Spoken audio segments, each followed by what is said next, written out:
जय श्री वीर शासन। जय श्री वीर शासन। जय श्री वीर शासन।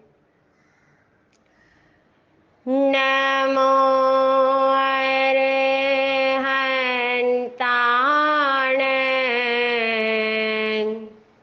नमो सिद्धाण। नमो आयर्याण। नमो वज्रायाण। नमो लोय सर्वसाहुण। एसो पंच नमोकारो सब पावपणासनो मंगलाणञ्च सर्वेसे पढमं हवै मंगलम। बोलिए पंच परमेष्ठी महामंत्र नवकार की जय हो। जय जग जीव जने वियाण हो जग गुरु जगानंदो। जगना हो जग बंधु। जय जग पिया महो भयवं। जय सुयाणं पभवो तीर्थयराणंग पश्चिमो। जय जय गुरु लोगाण। जय महपा महावीरो। भद्रं सवजगुजयगस भद्रं जिनसवीरस। भद्रं सोरासुरनमंसीयस। भद्रं धूयरयस। गुण भवन गहन सुयरयण। भरिय दंसन विशुद्ध रथागा। संघ नगर भदंते अखंड चारित पागारा।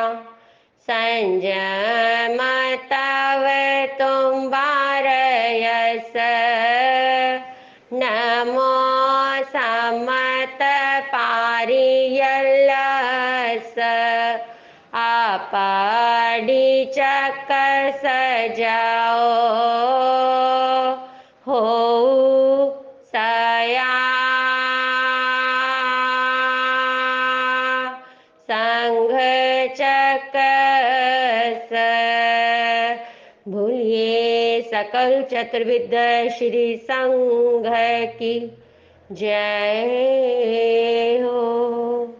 सर्वज्ञ सर्वदर्शी तीर्थंकर महाश्रमण महाप्रभु महावीर स्वामी भगवान की जय हो। अनंत लब्धि के भंडार गंडर श्री गौतम स्वामी भगवान की जय हो। अनंत उपकारी श्री सुधर्मा स्वामी भगवान की जय हो। अनंत उपकारी श्री जम्बू स्वामी भगवान की जय हो। अनंत उपकारी सभी 14 पूर्वधारी आचार्य भगवंत की जय हो। आचार्य श्री भद्रभाऊ महाराज से लेकर वर्तमान में युग प्रधानाचार्य आचार्य सम्राट पूज्य श्री शिव मुनि जी महाराज पर्यंत समस्त आचार्य भगवंत की जय हो। अनंत उपकारी देवर्धि गणित क्षमा श्रवण महाराज से लेकर वर्तमान में आगम ज्ञाता आगम पुरुष उपाध्याय भगवान श्री जितेंद्र मुनि जी महाराज पर्यंत समस्त उपाध्याय भगवंत की जय हो। 20 विहरमान भगवान की 11 गंडर 16 महासतियों की जय हो। भगवती आर्या श्री चंदन बालाजी महाराज से लेकर मेरी गुरनी मैया पर्यंत महासती श्री नंदिनी जी महाराज तक सभी महाश्रमणियों की जय हो। सभी साधु साध्वी भगवंत की जय हो। गाथा 5वां अध्ययन 21 से 26 अंतिम 12 गाथाएं हैं। 6 करके 2 दिन में हम संपूर्ण करने का भाव रखते हैं गुरु कृपा से। चिराजिनं नगिनीनं जडी संघाडी मुंडिनं एयानि विनतायन्ति दुशीलं परियागयं पिण्डोलैव दुशीले नरगाओ नामुच्चै भिक्षाय वागिहथेवा सुवाय कमाई दिवं आगारी सामाई यंगाईं सढिकायण फासय पोसहं दुहाओ पखम एगरायं नावै एवं शिक्षा समावन्ने गिहावासे विसुवै मोचै छवि पवाओ गच्छे जख सलोगयं आहाजे संबुडे भिक्खु दोन मन यरेसिया सव दुख पहिने वो वा सव दुख पहिने वा देवे वावे महिडिये उत्तरायं विमोहायं जुई मंतानुपुवसो समाइन्नायं जखेहिं आवासायं जसंसिनो चीरा जिनं नगिनीनं जड़ी संघाड़ी मुंडिनं एयानि विनतायन्ति दुस्सिलं परियागयं। प्रभु फरमाते हैं, श्री सुधर्मा स्वामी भगवान श्री जम्बू स्वामी भगवान को फरमाते हैं कि महाश्रवण महाप्रभु महावीर ने फरमाया है कि यदि कोई मृग चर्म रूपी वस्त्र को धारण कर ले या किसी और प्रकार से साधु के बाने को धारण कर ले, नगिनी नग्न हो जाए, जड़ी जटाधारी हो जाए या संघाड़ी केवल गुदड़ी ही धारण करे, मुंडिनंग सिर से मुंडित हो जाए, यानी भी ये सब नाना प्रकार के वेश धारण कर ले, लेकिन अंतःकरण से कषायों से मुंडित ना हो, कषायों का लोच ना कर पाए, भले ही केश का लोच कर ले, और यदि कषायों का लोच नहीं कर पाया, कषायों का वमन नहीं कर पाया, कषायों से अपने अंतःकरण को खाली नहीं कर पाया, कषायों पर यदि काम नहीं किया, काम करना अर्थात प्रतिदिन कार्य करना, चेक करना, स्वयं को चेक करना, check yourself every time everywhere. क्या क्या चेक करना कि मेरा भीतर मेरा खाली हो रहा है कषायों से, ये देखना, ये जानना, मेरे भीतर क्षमा भाव बढ़ रहा है, विनम्रता का अहोभाव बढ़ रहा है, कृतज्ञता भाव बढ़ रहा है, मेरे जीवन में सहजता, सरलता, सरसता, मृदुता बढ़ रही है। मेरे जीवन में संतोष परिव्याप्त हो रहा है। इस प्रकार स्वयं को देखना, जानना, और जैसे ही हृदय खाली हो जाएंगे, हृदय खिल जाएगा। जैसे ही खाली होंगे, खिल जाएंगे और खुल जाएंगे। खुल जाएंगे, क्या खुलेंगे? ज्ञान के पट, ज्ञान के द्वार, अनंत ज्ञान के द्वार, जो हम स्वयं ज्ञान स्वरूपी आत्मा है। बस देखा जाए तो बड़ा आसान है मोक्ष में रहना। मोक्ष में जाना क्या, मोक्ष में जीना, मोक्ष में रहना, मोक्ष का अनुभव करना, स्वयं का अनुभव करना, यानी मोक्ष का अनुभव करना। तो इस प्रकार से चाहे कोई कुछ भी कर ले, वो जो वेश धारण किया है, ताये न तायंती, वह रक्षा करने में समर्थ नहीं है। रक्षा करने में समर्थ तो हमारा सदाचार होगा।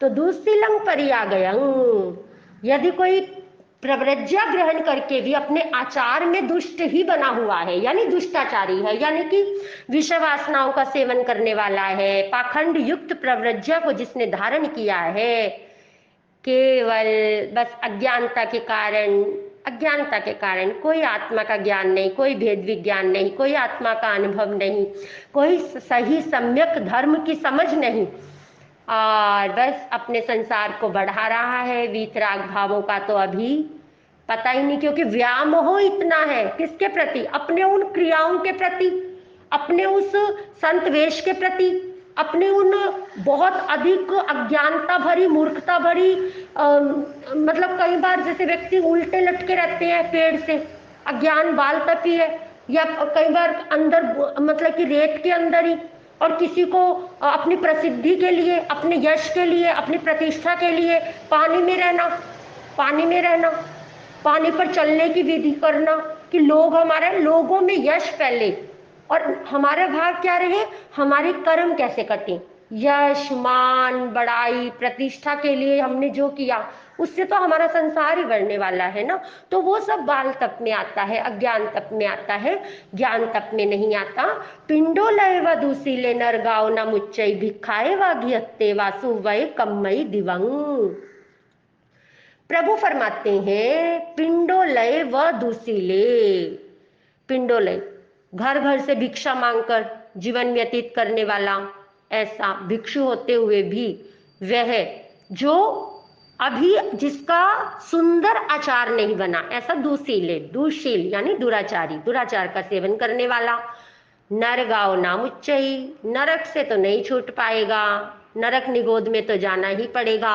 भिक्षाए, भिक्षा से जीवन व्यतीत करने वाला भी, अथवा गिहत्थे, गृहस्थ, चाहे कोई भी है जो दुराचारी है, जो अपने व्रत नियम आचार प्रधान सुप्रत्याख्यानी नहीं है, उसे अपने कर्मों का फल तो अवश्य नहीं भोगना ही पड़ेगा।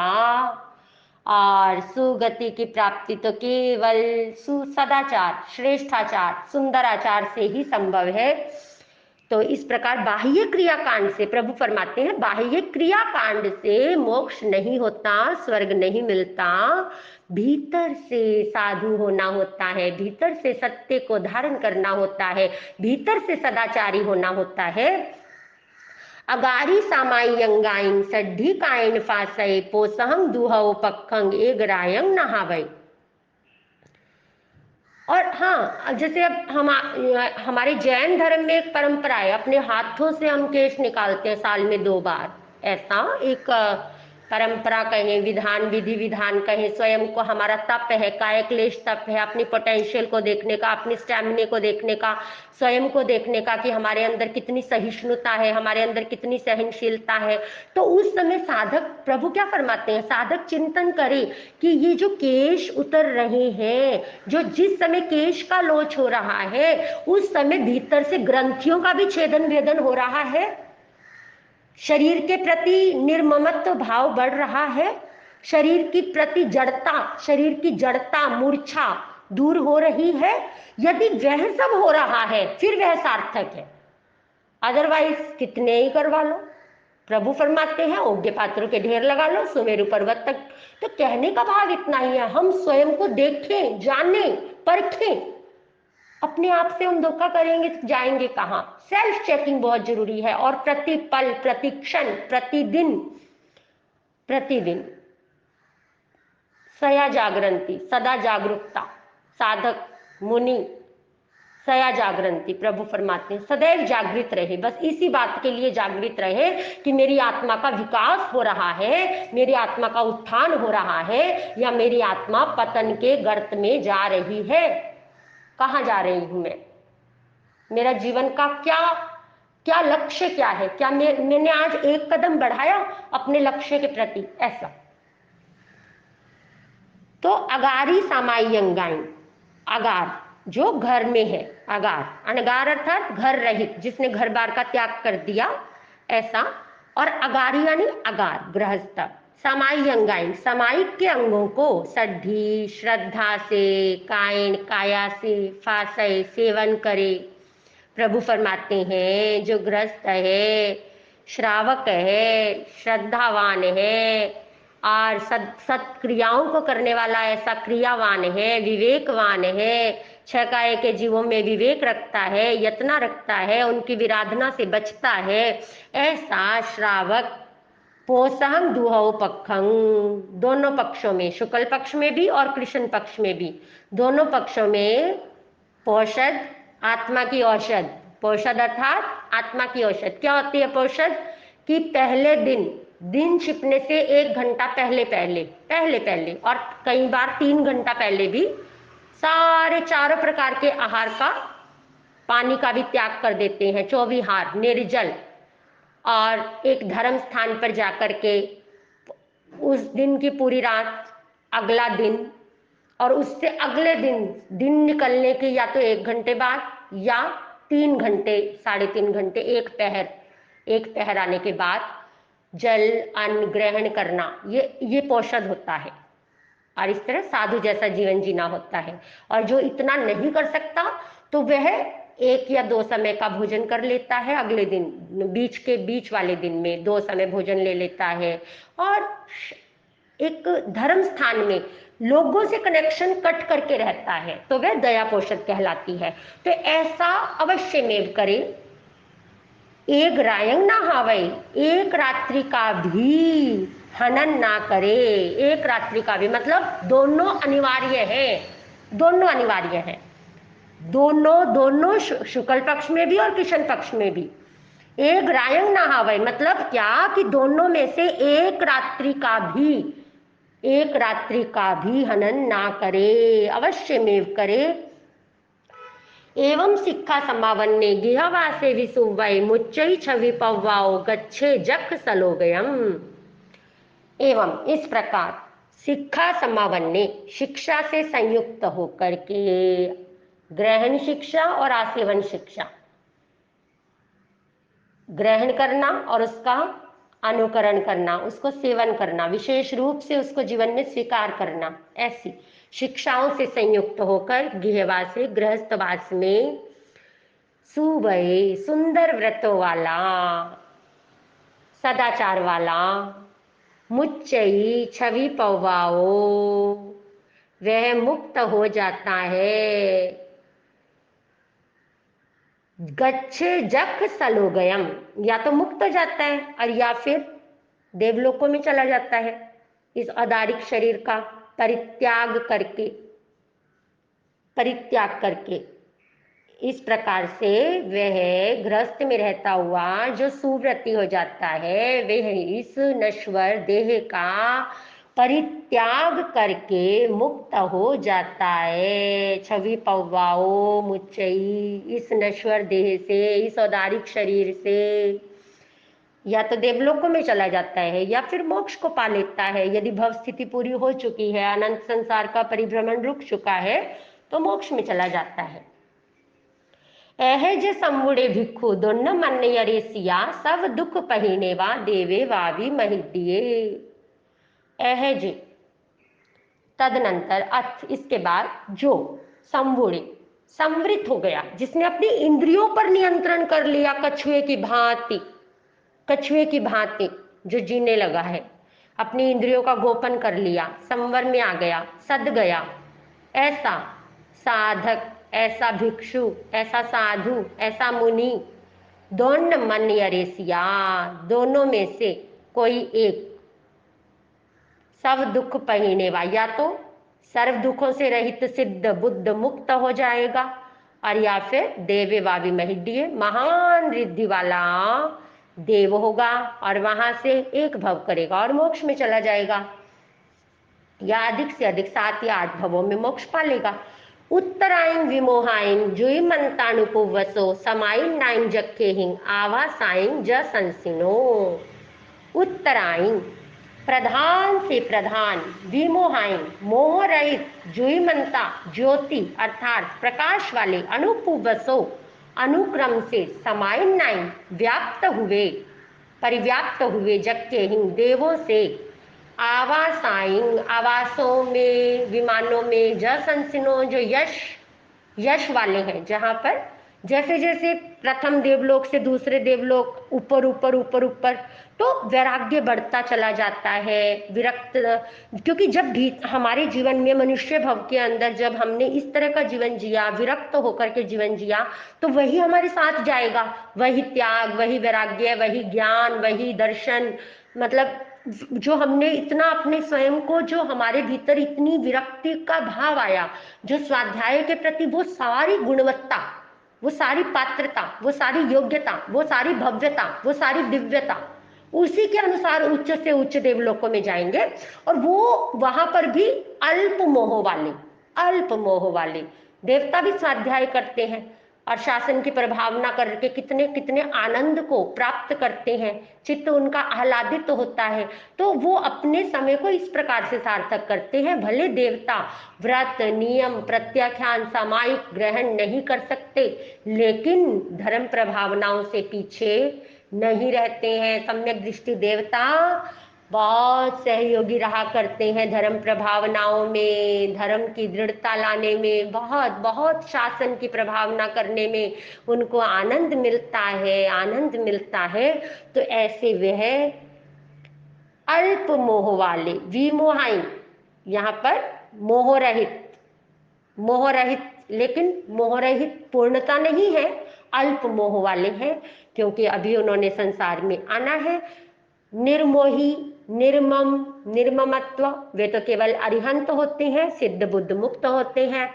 अन्यथा चाहे कितना ही बड़े से बड़ा देवता क्यों ना हो, जैसे हमारी भारतीय संस्कृति में कहते हैं ब्रह्मा विष्णु महेश, 3 देवताओं को बड़ा देव माना है, तो उनमें भी मोह तो रहता ही है, राग तो रहता ही है। और हमारे सर्वज्ञ सर्वदर्शी भगवान फरमाते हैं कि जहां राग का भाव होता है वहां पर द्वेष का भाव आ सकता है, निश्चित नहीं है कि आएगा, आ सकता है, यदि जागरूकता ना रहे तो इसलिए चाहे कितना भी कोई भी बड़े से बड़ा देवता क्यों ना हो, जब तक सिद्ध बुद्ध मुक्त नहीं होता गर्भ में तो आना पड़ेगा। और इसीलिए 2 परंपराएं चलती हैं। एक मानते हैं कि हमारे आचार्य देव पूज्य श्री आत्माराम जी महाराज के चरणों में सब आया करते थे, सब भी, चाहे जैन चाहे अजैन, सब आते थे, बहुत बहुत आया करते थे। जिस समय उनका देवलोक हुआ लुधियाना के अंदर, तो गुरनी मैया कौशल्या जी फरमाते हैं कि ऐसा लगता था जैसे सागर आ गया लोगों का, सिर का सागर नजर आता था, सिरों का सागर, जाने कहां से लोग वहां पर पहुंचे थे।